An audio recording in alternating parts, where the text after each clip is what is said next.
you can mute, you can turn off your video. And I'm going to pass this over to Melissa. I'm sending the agenda in the chat. And Melissa Brown has been involved in trees for a number of years. I don't have all your background, Melissa, so I'll let you introduce yourself and share with us what you have learned about our tree ordinance, because I know you've been involved in trees for quite a while and have been really focused on this. So thank you. Thanks. Thank you, Cindy. Yes, I'm Melissa Brown. I have been working on trying to get trees protected since 2020. After two different neighbors each cut down an oak that was about 101 was 150 years old and the other was 200. And I decided I could get depressed or I could do something. So I threw myself into the climate activism. I'm going to share my screen now, and yes, it will let me. And let me. So I'm gonna. Whoops, there. I want to talk about the Newton Tree Ordinance and tell you a little bit about it. It was passed in December in 2023, and it became effective March 1st. So it is now in effect right now. And as part of the background for this, I want to talk about the issue that there's a lot of climate issues related to this, right? Senator Ed Markey recently did an introduction for a tree webinar that I co-organized. And he said, climate action can't be an either or. We need new and old trees, solar panels and forests, dense housing and accessible green space. And actually, I'd like to play that clip for you, if I may, because it's just so wonderful. Oh dear, can you, it doesn't seem to be, you know what, I'm just going to throw that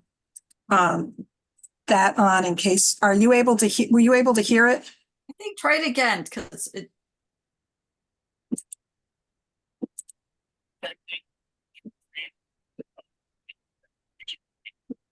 Yeah, we can't. Okay, you know what? I'll just stop. I'm sorry. The main quote, he was very animated about it, and it was a lovely quote. But the important point that I wanted to make is this one, right? That we need to have new and old trees, solar panels and forests, dense housing, and accessible green space with trees. And so that gets into the issue of why preserving trees is important. And we know from Newton's documentation that more than half of the city's street trees have been lost in the last 50 years since the 1970s. We don't know how many trees on private lands have been lost because up until now, the city has not collected that data. We know that there are public health benefits to trees, that they reduce climate-related illnesses, that they improve mental health, they provide wildlife habitat, and they have enormous climate benefits. They cool and clean the air, remove carbon dioxide, reduce flooding and clean water, and more. And I want to give you just a few examples about this. So this image is from the city's own climate vulnerability assessment and adaptation and resiliency action plan. And it was taken on July 13th of 2016, when the high temperature at Logan Airport was 92 degrees and parts of Newton hit 140 degrees. These are heat islands. And the low areas were 66 at the same time. And these are areas that have more trees. Sure. And it's the difference between paved versus natural cover. You can get a 74-degree difference in what's going on. Having just 3 trees on a single lot can save energy costs annually, which we can talk more about. And a lot of Newton's businesses are in these heat islands. So trees also clean the air of pollutants and reduce greenhouse gas emissions. Again, from the city's vulnerability assessment report, this is their estimates of the air pollution removal by Newton's tree canopy annually. So every year, removing carbon monoxide, nitrogen dioxide, ozone, sulfur dioxide, and other particulate matter. And that's particularly important for people who do live near a highway. Trees also absorb stormwater and improve water quality. I'm not going to go into all of how it does this, but I want to emphasize again, from the city's own data, 90 million gallons of stormwater runoff per year are mitigated, are absorbed and diverted due to Newton's tree canopy. Those are the city's own estimates. And so when you look at what happens in an area where it's, mostly a natural cover versus where you've got wall-to-wall built environment, here you're looking at 10% of stormwater that's runoff. Here it's 55%. So 45% more runoff in wall-to-wall buildings, which, old pipes can't handle and lead to flooding. So these are all reasons why we need a tree ordinance to help protect Newton's trees and persuade people that they shouldn't be cutting down mature trees that are healthy and not dangerous.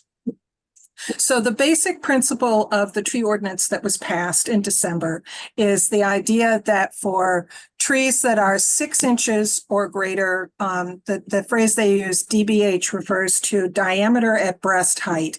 And that's actually a technical term, and breast height, they mean 4.5 feet off the ground.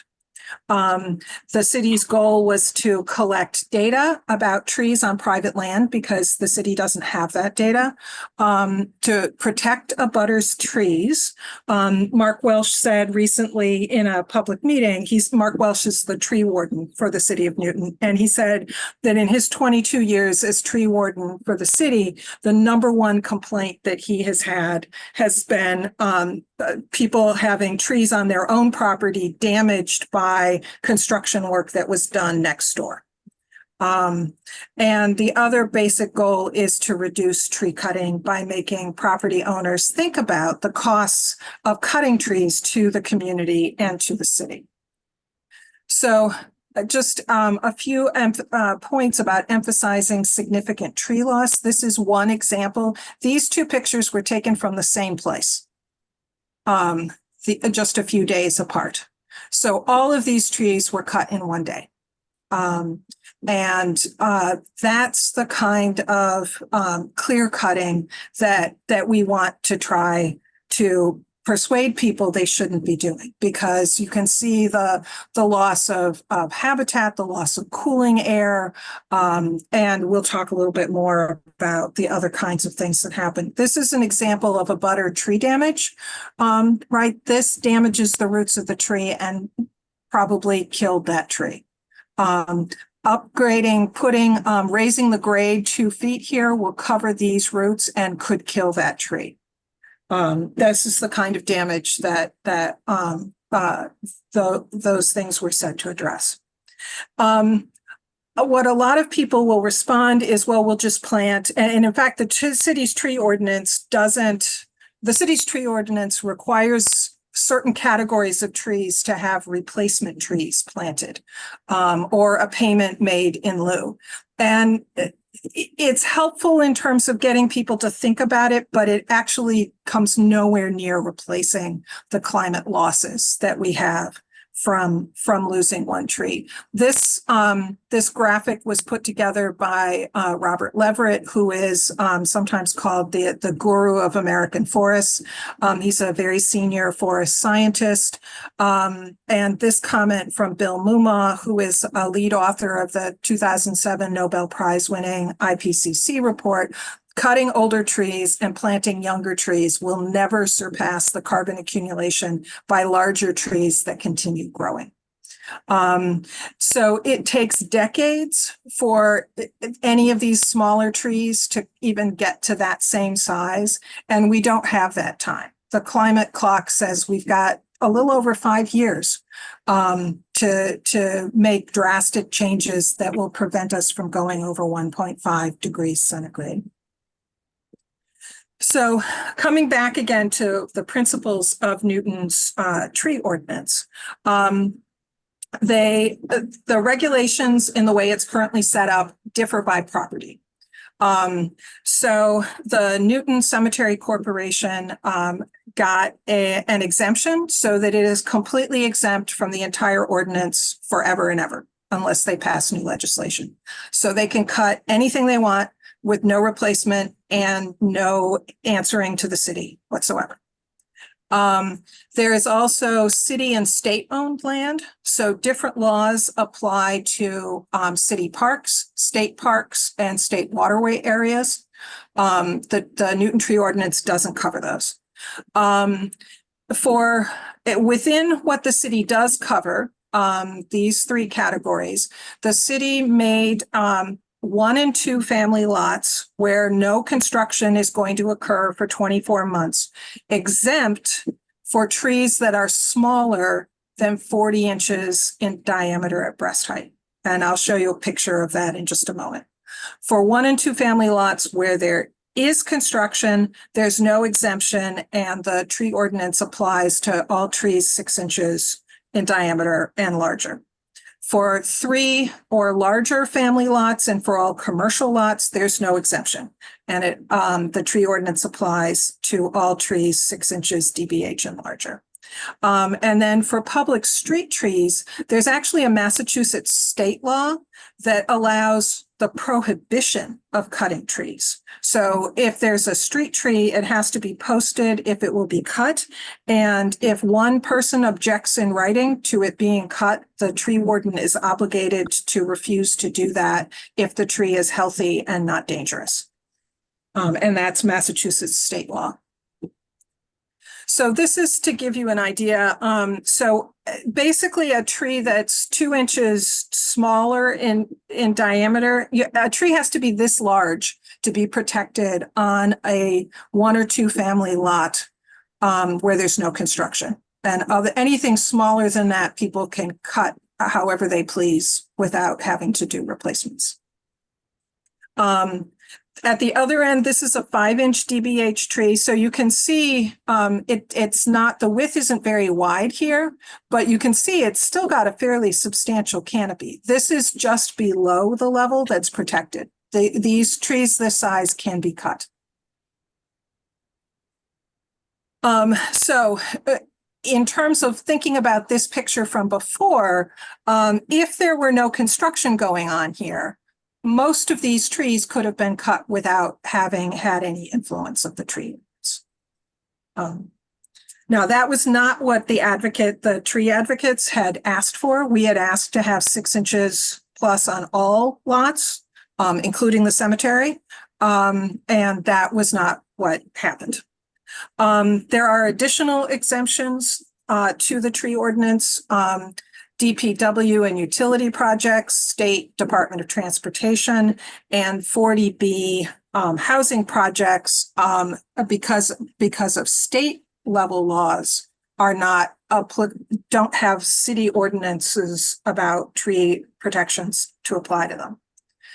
Another exemption is the requirements that the city has for replacing the inches cut on a tree do not apply if the tree is shown by a certified arborist to be diseased or dangerous.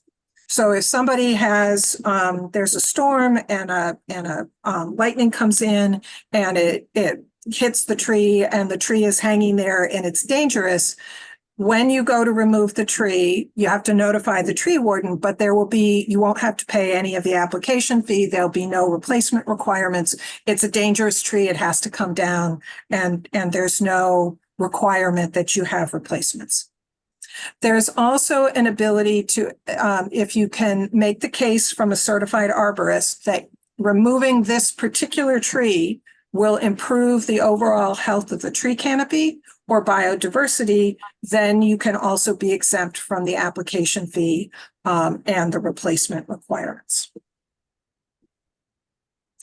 So one of the overall things to remember is that from now on in Newton, except on the cemetery, where they can do whatever they want, except for the cemetery, any place that a tree 6 inches or larger DBH is cut, there has to be a permit. Now, there are 2 types of permits. One permit is called an exemption permit, and this has no application fee, minimal data reporting, no replacement saplings required. Now, protection of abutter trees does apply, but abutters are not required to be notified that their trees might be at risk. Again, this is not something that the tree advocates had wanted. We had wanted for there not to be for all abutters to be notified, and we had wanted all data to be reported, and even in this exemption category, but that did not pass. Then there is a tree permit, and that has an application fee. In the application, it requires data from a certified arborist about a tree plan, what trees are on your property that's going to have the cut, and a protection plan for trees that will not be cut. And there was a requirement for replacement saplings by inches, or if you choose not to plant any or all of the requirements, payment to the city's tree fund instead of the saplings. And in a tree permit, protection of abutters is also required, and notification of abutting properties that you're going to be cutting trees is required. So you may have questions. Let me get to the end of this, and then I'll be happy to take some questions. This is something that the city has posted. They've defined 4 different types of trees depending on their size, and that influences whether you replace them at a 1-to-1, 2-to-1, 3-to-1 level.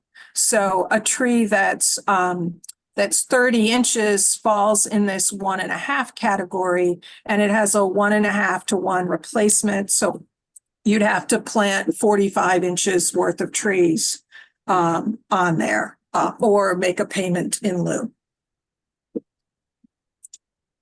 The payment in lieu was calculated by Mark Welsh, the tree warden, and the formula for how to calculate that was approved in the ordinance. The exact monetary amount is not in the ordinance, but the principle of how to calculate it. And the payment in lieu should include the cost of purchasing, planting, and maintaining saplings for 5 years, plus the impact of the increased heat, pollution, and flooding on the community. Now, he uses data from iTree, which is put out by the U.S. Forest Service, and that actually undervalues what climate advocates say the losses are. And so, as an example, the way that the city has it set up, any 14-inch tree of any species, the payment in lieu would be $5,000. But if you, as you'll see later, if you want to look at the kinds of benefits provided by a 14-inch oak versus a 14-inch beech, they're quite different. So the city has simplified to that, and actually their payment in lieu is well under what the actual costs to the community are. For example, streets that are in the sun have to be repaved with greater frequency than streets that are shaded. Other issues, so these are things that people debated in the course of the ordinance being done. There was a lot of debate about whether the Newton Cemetery Corporation should be exempted. I can get into that if you want to. I'll just say that for now. There was a lot of debate over whether abutters ought to be notified or not, and whether they should have appeal rights to the decision on a tree permit. Some are notified, some are not. They have no appeal rights, was what the final decision in the ordinance was. There was a debate about whether using a certified arborist was a good thing or not. In part of the reason for that is that the city doesn't have enough personnel to have the city's certified arborists do it. So this is a time-saving technique for the city to require property owners who want to cut to have their own certified arborist.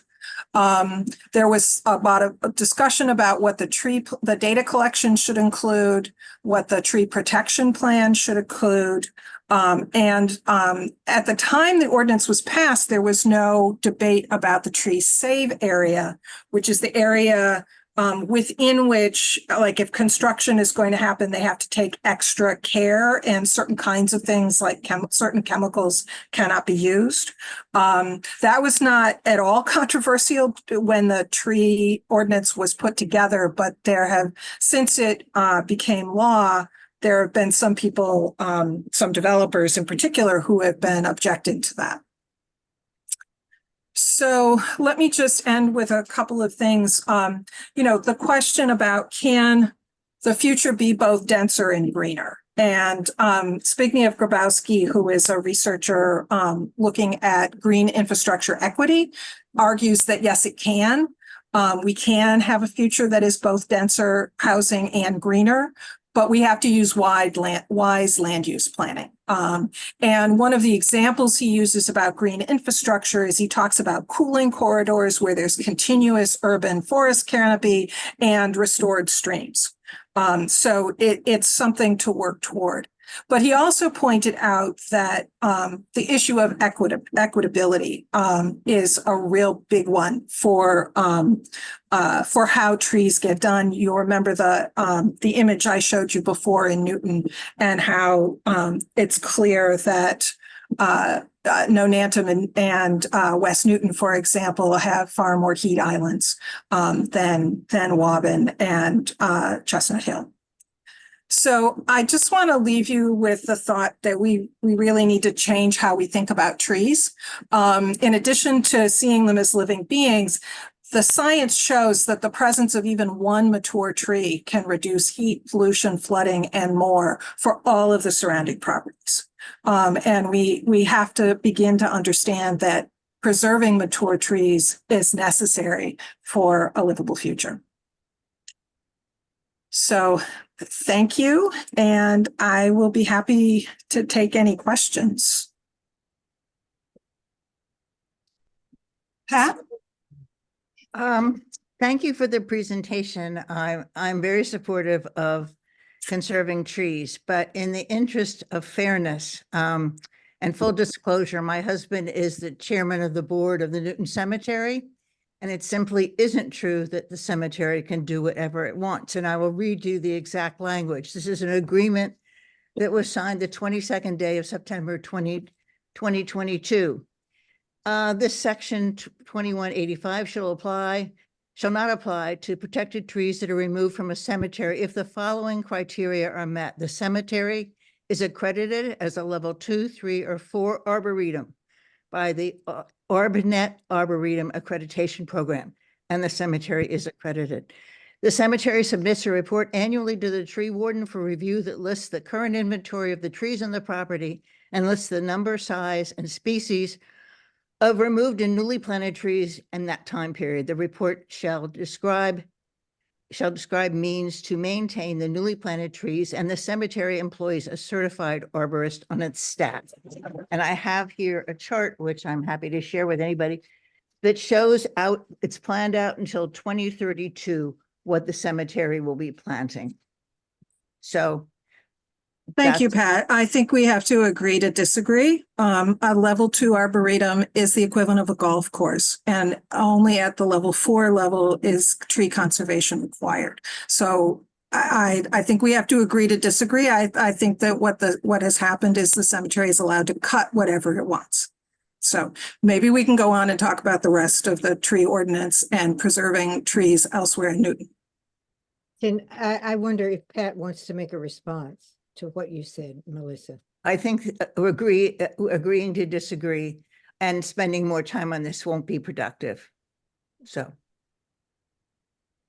I guess the thing is that now it actually is exempt, so we can focus on other components as well. Eileen? Just a quick clarification, please. Can you define abutter trees? So those are trees on abutting properties. So the properties that are right next door, and actually the way they set up the ordinance, it's that they also included across a roadway or a pathway. So it would be the properties immediately around and across the street or across a pathway. I see. All right, thank you. Anne? Yeah, the slides that you showed, what are they going to be available to us afterwards? I'd be happy to, sure. That you could make them available, because I would like to you know, get a handle on all this information, you know. Sure. Say, you know, we need trees. You know. Judith, you had a question, I think. Yeah, so my understanding is this is about, when you say about abutters and so on, is about taking the tree down, but not about pruning. So my question is, abutting trees where large branches go across property lines a lot of times. And if they take huge amounts of tree branches down, it can kill the tree or make it lopsided or all kinds of things that go on. Is there anything about that in any of these ordinances? Yes. So the definition of tree removal in the ordinance includes pruning a tree to the point that kills it. So I believe state law allows somebody to trim branches on a tree that overhangs their property. And so the city ordinance can't change that, but the city ordinance does say that people have an obligation to protect abutters trees that are 6 inches in diameter or larger. And so if that includes, if they were to prune them to the point where they killed them, that would violate the ordinance. Well, of course, they may not know exactly how much pruning would kill it, but Well, if they're severe- taking a tree down, they're supposed to be consulting a certified arborist. And that's part of the point, is to make sure that a certified arborist can give them suggestions about how to protect the trees on abutting lots or trees on their own lots that they're not cutting. Could I piggyback my original question about abutting trees? What if we happen to have trees on our side of a fence that really belongs to the people on the other side of the fence? One of the trees is quite beautiful.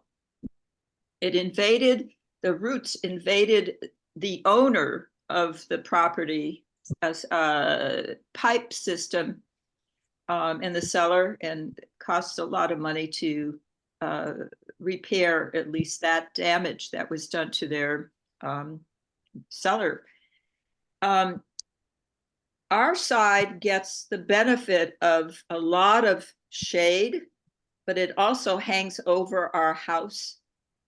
It's a 4-unit condo house, and actually quite dangerous. If a limb gets iced up, it could easily fall on our roof, fall on the stairways, the back entrances. It's an up and down situation, so it's like a 2-story. what about the danger to somebody's property? So there is an exemption for cutting trees that are dangerous, but they need to have a certified arborist say that. And I mean, obviously you should check a certified arborist. I am not one, but my personal experience with my own sycamore and the work we did with a certified arborist was that it had been dropping a lot of branches, and the certified arborist came in and said, well, you have some dead branches on this otherwise perfectly healthy tree. And he said, if we remove the dead branches, then you won't have that kind of drop. And that's what we went ahead with him. And he took off the dead, they weren't terribly big. They were sort of medium branches, and you could see that they were discolored, and he took those off. And we've since been through 3 hurricanes and not had a single branch drop.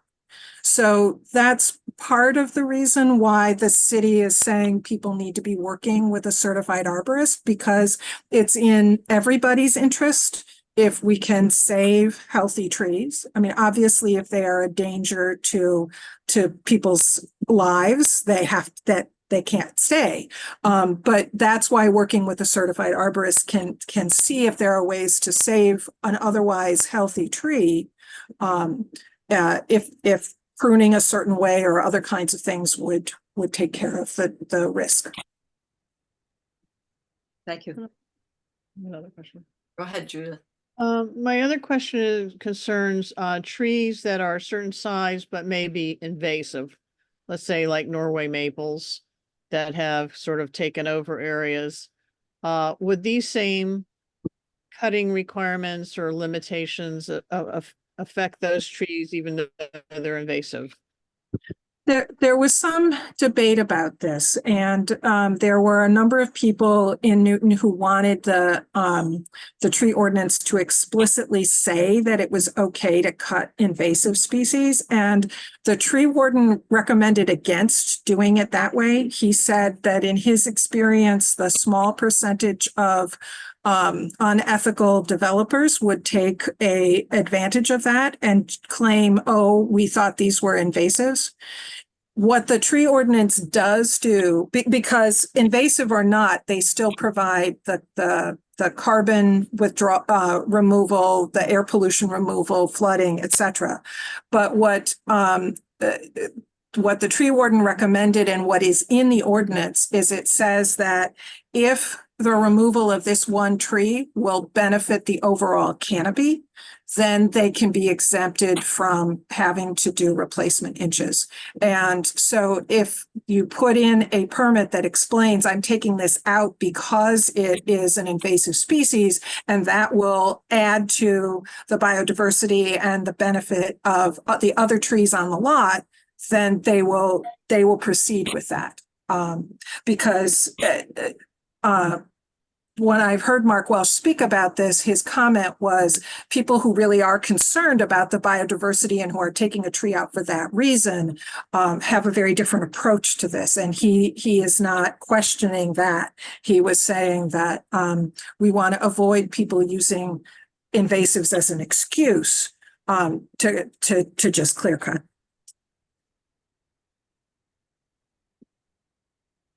Any other questions? It was a lot of information. Thank you for sharing all of it, Melissa. Thank you. Sure. So I know it's a lot to digest, and the idea would be also continuing to support the ordinance going forward. And there's other pieces to it, but we're going to go now to talking about identifying trees and the benefits that they bring to us in your particular vicinity. So Melissa is going to demonstrate, I don't know, what app are you going to use for this, Melissa? Well, I was going to show one tree that I was going to show both of the apps. And because I think this also brings up one of the things we discovered that I discovered in doing this, the two apps, even though they're based on the same software, actually give very different numbers. I have asked you heard in my presentation, I referred to Bob Leverett, who is a forest scientist. I've asked him to help me figure out why there's this discrepancy on which app we actually ought to use for our tagging event. But I thought I would go ahead and just show them both to you so you can see. I think the Arbor Day Foundation one is a little easier to use, but I will also show you the MyTree app. So does anybody have a tree they want to start with? But you come up with one. Barbara has one. She raised her hand. Okay, so we'll start with the Arbor Day Foundation one. This is here, just a second. Let me put in, if I can find the chat. You can watch on mine, but that's also the URL for it. So Barbara, if you could just tell me, so if you could give me your zip code. It's 02459. Okay. And the reason for that is it puts you in the climate zone of the Northeast. And that's something the software uses to do that. So what tree species are we talking about? So it's a Norway maple. So we'll scroll down to maple and Norway. Do you have the diameter or the circumference? I have the circumference, and Okay. it was 44 inches around. Okay, just a second. Let me Find that, right? Where's our math here? yeah, no, I'm There is just there is a website calculator that makes it very simple to go circumference to diameter.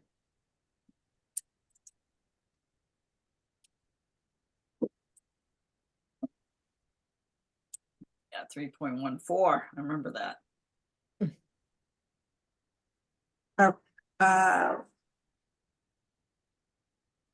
Whoops.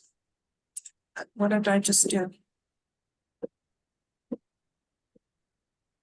Circumference to diameter calculator is what you want. Yeah, okay, all right. So what did you say the circumference was? 44 inches. 44 inches. All right, so it's 14 in diameter. So we'll go back to here and it's a 14 inch diameter. And is it you near a single family home, multi? Yeah, it's in my backyard. Okay, so single family. Okay, so then you calculate it and it wants to, what this will do is it gives you the amounts in dollars, but you can look at the different ones. So if you look at the carbon that it removes from the air, it says it will remove atmospheric carbon, so CO2, 511 pounds per year. It doesn't give you numbers for the different kinds of pollution it removes, but it does give you, it allows you to see the types of pollutants it removes. For stormwater, it tells you it intercepts almost 1,200 gallons of stormwater runoff each year. And for energy savings, it can help you conserve 87 kilowatt hours of electricity or 31 therms of natural gas. Now, what I wanted to show you is that if we do this same thing on, now this, MyTree asks for an actual address. So do you mind sharing that, Barbara, or can you give sure. me? Yeah, it's 29 Charlotte, CHARLOTTE Road in Newton Center. Okay, so it's found your tree. And it's, right, we have a maple and it is a Norway maple. And this app wants more information. So what kind of condition is the tree in? Excellent, good, fair? I think excellent. Okay. And let's see, we got, this one will let you put in the circumference. So I'll go ahead and put in the 44 inches in circumference. It also asks, is the sun exposure full, partial, or shade? Partial. Okay. And is it within 60 feet of a building? Yes. Okay, so then it will ask you some more information. When the building was built before 1950, Yes. between, Yeah, I think it was 1920 or something. okay. And is it close to the house within 20 feet, medium distance, or further away? I think it's probably medium. Okay. And do you know which direction from your house it is? So if you were standing with your back to the tree and walked towards your house, do you know which direction you'd go? We do not. Okay. Let me, okay. Let's, No. second, do it this way. This is another reason why I like the other app, because,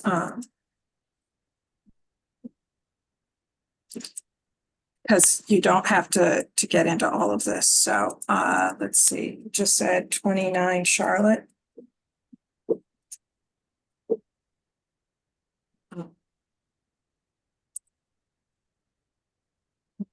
Just, Yeah, it disappeared. There it is. okay. So which side of your house is it on? It's in the backyard. In the backyard, so here. So actually, you know what, if we do this, you can probably even pick it out. So it will say it's this one. So when we scroll out, right, north is that way. So if you were facing that way, you'd walk that way, that's west. Okay. Okay. And get results.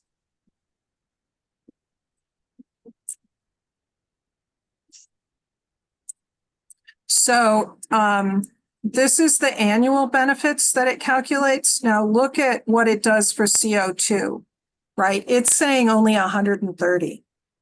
Whereas the Arbor Day Foundation had said 511. That's a pretty big difference. So it's really quite a large difference. For stormwater, for runoff avoided, this says 151 gallons, whereas the Arbor Day one said 1,200 gallons annually. So this is why I turned to the scientists that I know, because I looked at this and I was like, what's going on here? The short version he said was that they're probably making some different assumptions in the way they set this up. And he said he would look at the two sites and get back to me with his suggestions. One of the nice things about My Tree is that they will also give you an estimate over 20 years of what the benefits are, which Arbor Day Foundation doesn't. They only give you the annual.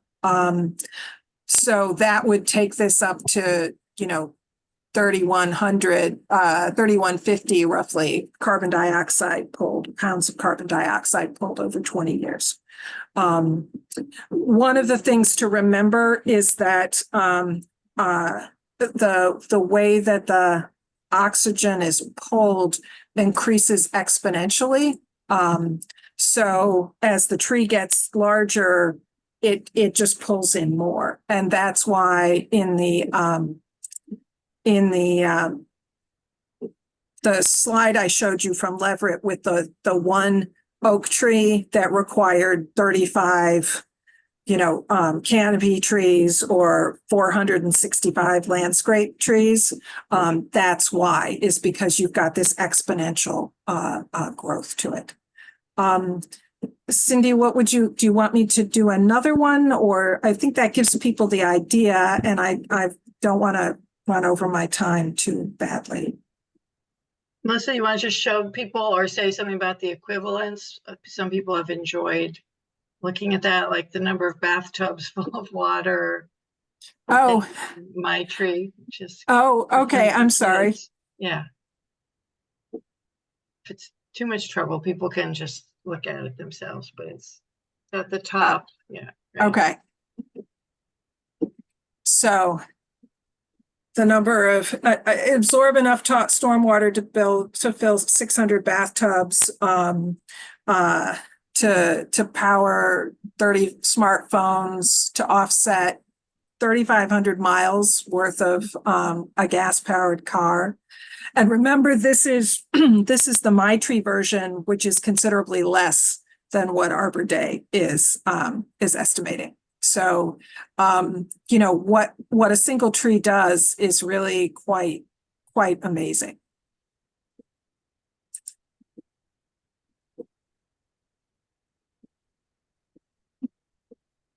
That's great. Thank you so much, Melissa. Eileen, you have a question? Yeah, kind of a telltale question.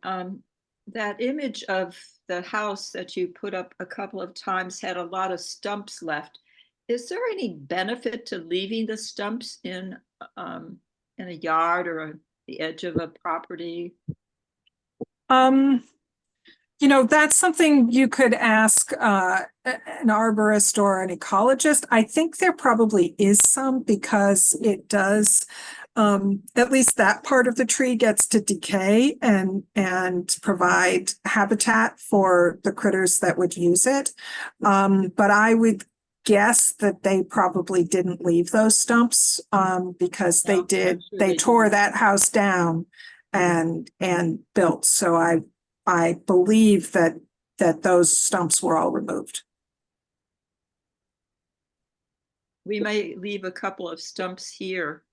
In fact, I think we had one, the tree fell down and crashed into one of the cars parked in the back, totaling it. And we really need to remove the rest of it. But not cutting it down, I was thinking of just leaving the stump there, basically. Thank you. Right.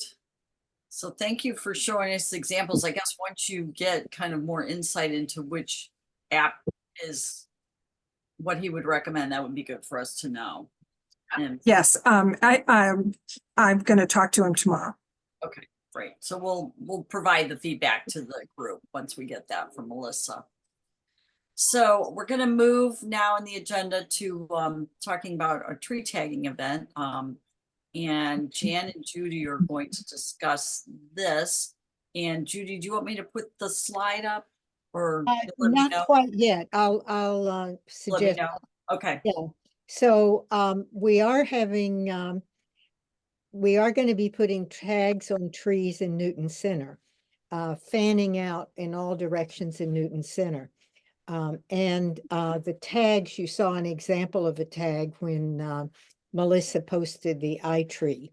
The tags will show the carbon a tree pulls out, the stormwater it produces, and the energy it saves. And it'll have Mothers Out Front and name tag on it, as well as a QR code for learning more. So we see it as a major step to educate people about trees in Newton and their value. But it's a multi-step process, and we need some helpers for us. The first time that we need help is on May 27th, which is actually Memorial Day. In the morning at 10 o'clock, we're going to be in Newton Center. Melissa's done wonderful maps, and we're going to be fanning out to identify the trees that we want to tag, because first we have to identify the trees we want to tag before, and then we will be producing the tags and then taking them back to put on the trees. But the first step is May 27th at 10 o'clock, identifying the trees. Cindy, you could put that slide up now. These are all the things we need volunteers for. I just wanted to add, we'll also be measuring them and trying to identify the species so that we have the information we need to create the tags eventually. Right. Now, if you look down at the bottom of the slide, what we're aiming to is tagging the trees, actually putting on the tags on June 23rd, which is a Sunday, and we'll do it in the afternoon. But going back up to the 27th, as Jan said, we'll be measuring the trees, determining their diameter, and then the species, hopefully. And then we're checking that with our arborist, our tree warden, Mark Welch. He'll give us the information back, and then we're going to make all the tags, which we'll do on June 8th at 10 o'clock at my house. And we'd love to have some volunteers for that. It'll be interesting to learn, how to do it and to do all of our tags. We're hoping to have 100 trees that we'll do over the 4 different routes that span out from Newton Center. Then we haven't decided, June 17th or 19th, we'll be packaging the tags so that then they'll be ready for teams to go out on June 23rd. So these are all things, we'd love for people to volunteer for these different events. If you could if you could put your name in the chat, then we'll find you and say which event you would like to volunteer for, or how many events. And there is a sign up in the chat now for the May 27th event. Just click on the link and add your name. Okay, and for the others, just put the date you're interested in, your name, the date you're interested in, and we'll be in touch. Jan, should we add in, you need to add something? I would just add that, at a recent chapter meeting, we decided we wanted to create a campaign around trees, and this is our first step in doing that. We have a tree committee and of Mothers Out Front Newton, and a number of the members of that are on the Zoom tonight. Well, Judy, Melissa, myself, Ellie, Laura, and I'm missing somebody. Susan, yeah, and plus a couple of other people who have been working on this, and then trying to figure out what further campaign we want to do after we do this educational and awareness activity. So there'll be more coming about trees.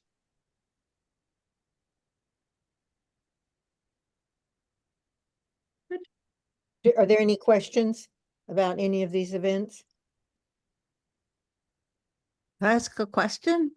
Sure, Pat. Do you have an illustration, or can you provide a description of what the tag will look like? How is it going to attract people's attention, for example? Thank you. I don't know if Ellie has designed some tags, and that's actually what we'll be deciding at the tree campaign committee, which is meeting on Thursday night, which people are welcome to join. But Ellie, you're on, can you, I don't Show know. a couple just to get.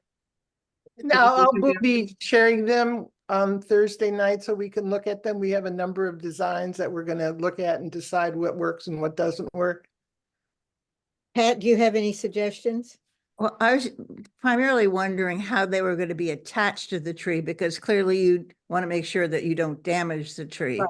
Yeah, no. But they don't fly off in the slightst breeze. I mean, that's right. I was very concerned about that. And what Mark Welch recommends is wire. And we're actually going to have the tags printed and then filled in and then laminated with a couple of holes in the tag, and then they'll be attached to the tree with wire. And then Mark has said that the tree, his staff will actually check the tags after a year because they'll need to be enlarged as the tree grows. Thank you. The wire, yeah. And we expect the tags to last a year or two. We hope. Other questions or comments? Well, I'd just like to say we're gonna post the tags as a template too, so that people can actually start, evaluating and learning about their own personal trees on their own property. As something that will be, an ongoing, way to engage people in, appreciating the services that their own trees provide. So it'll be an ongoing, project. Hopefully we'll be able to do it again in the fall if, once we see the feedback and learn about how people, respond to the tags. I had a question. If we are doing these tags and we're gonna have a bunch of them made up, would it be possible for people to actually use them in their yard? Like if it's a street tree that's, or on their property facing the street as a tree potentially to include?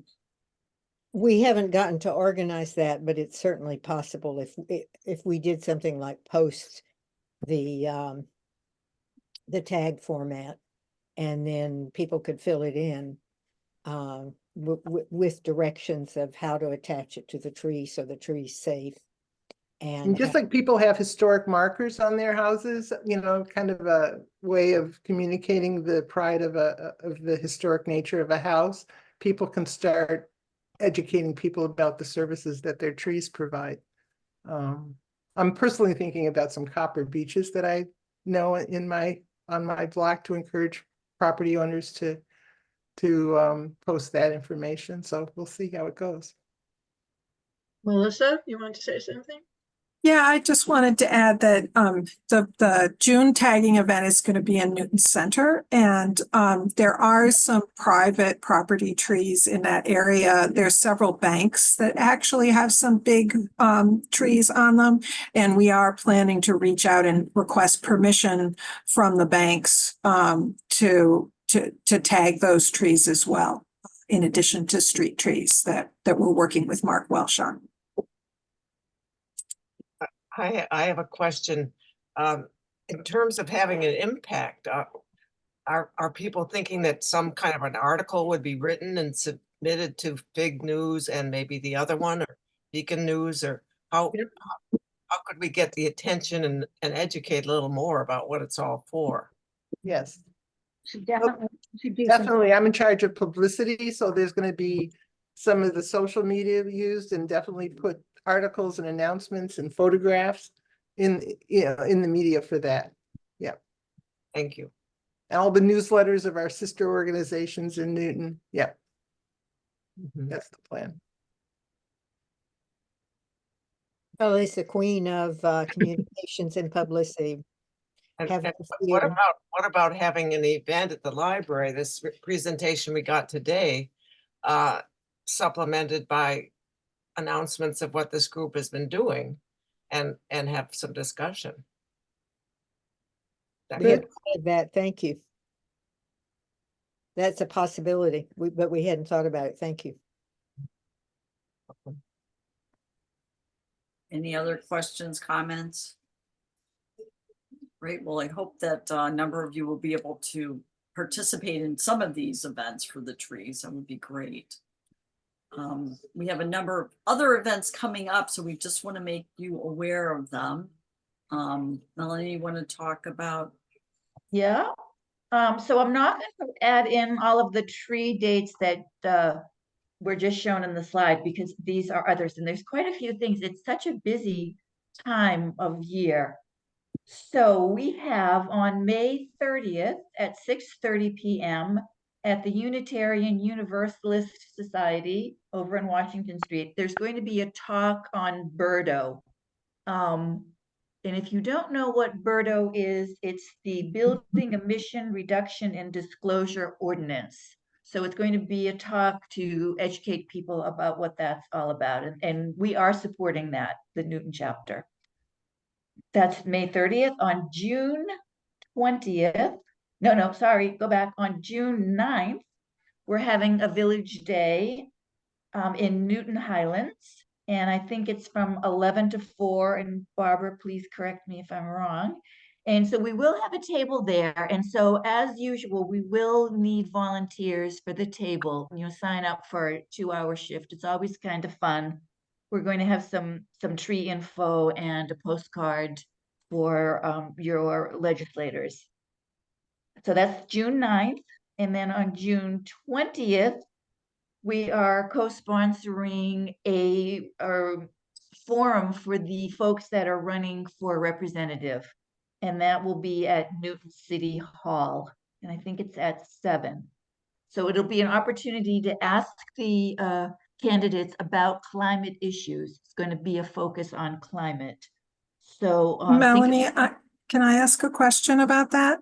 Yeah. Are there going to be any questions set up in advance for the candidates to ask, or is it all just based on who shows up and questions asked from the floor? At this point, I don't have an answer for you, Melissa. Okay. I would be interested in helping to put together questions if you decide that you want to have some questions prepared in advance. Okay, thanks.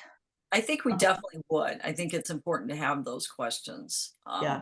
And we're also collaborating with 350 Right. and Green Newton. Right. So they're involved. So that's the last event, June 20th, June 9th, and May 30th. So. Right. And then we have the tree tagging, but that's the end of the 23rd. So a number of events, a lot going on. We're hoping to see some really positive results with our legislature, right, Ellie? And today, a number of us went to the rally, and thank you for all those that went to that, because we have now 60 days. The legislature has 60 days remaining in this session to come out with the climate bills we want to see passed. So I have another thought that just came to me. I'm new to this, but given the concern about the cemetery, is there any way in which some kind of accountability can be created by somebody interviewing the arborist there periodically? What has been done recently in the cemetery? Could you please make this public, at least to a group like us that's very concerned, and see what degree of cooperation they would give, and whether or not that information is helpful in terms of understanding what they might be doing that we aren't happy with, or might reassure us a bit. Well, the agreement says the cemetery submits a report annually to the tree warden for review that lists the current inventory of trees in the property, et cetera, et cetera. So. Well, it would seem to me that looking at that report or asking that it be made and where is it would be useful. I can try to find out if it exists and share it with people. Others are interested. Yeah. mm-hmm. I guess Mark Welch must review that with them then. And yeah, I think that's all kind of new information for us. It's an interesting idea, though. Mm-hmm. Thank you. Jan, did you send something? Okay, I'm not gonna, something got hit on this. Okay. Never mind, we can get it later. Okay. So any other questions or comments? And I just want to throw out there that for the Village Day event on June 9th, I will be sending out a Sign Up Genius probably early in June for that. So look through your email and just hopefully sign up. Yep, we'll be sending out email blasts to keep everybody up to date on these and where you can sign up too. Yes. Hey, before we say goodnight, can I take a picture with everybody smiling?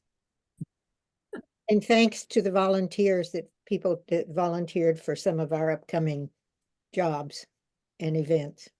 I'm so sorry to interrupt. It's hard for me to raise my hand or be careful about when people are speaking or not, but I just wanted to add one quick comment. Sure. I think that one of the ways that the that this will be effective is not only for people who read the tags, but for the people who participate in the tagging event and kind of the buzz that they create around it as it's opening. And I think we had thought about, this being one sort of trial of one village, but then potentially doing it in other villages later as well, if it's successful. And I was wondering, I was thinking today and speaking with Melissa, what if we were to have T-shirts that kind of got people who were participating and excited about participating, and then they could wear them and kind of draw some more buzz for our future ones. I've just had the experience of organizing the Science Day for my son's school at Bowen, and I think T-shirts are a small investment that have big dividends. They're only like $10 or so for a T-shirt, but then they really help people feel excited about the event. So I just want to submit that for consideration. We can talk about it more in the tree meeting, but I just thought that might be something nice to add to the event. Thanks. Okay, thank you, Laura. I just want to thank you all for inviting me, and I'm impressed at how well organized you are and very knowledgeable. I hope I can participate more. I feel the same way. Thank you very much. Great. Great. Sign up, go to the chat, and just get the Sign Up Genius, pop your name in there.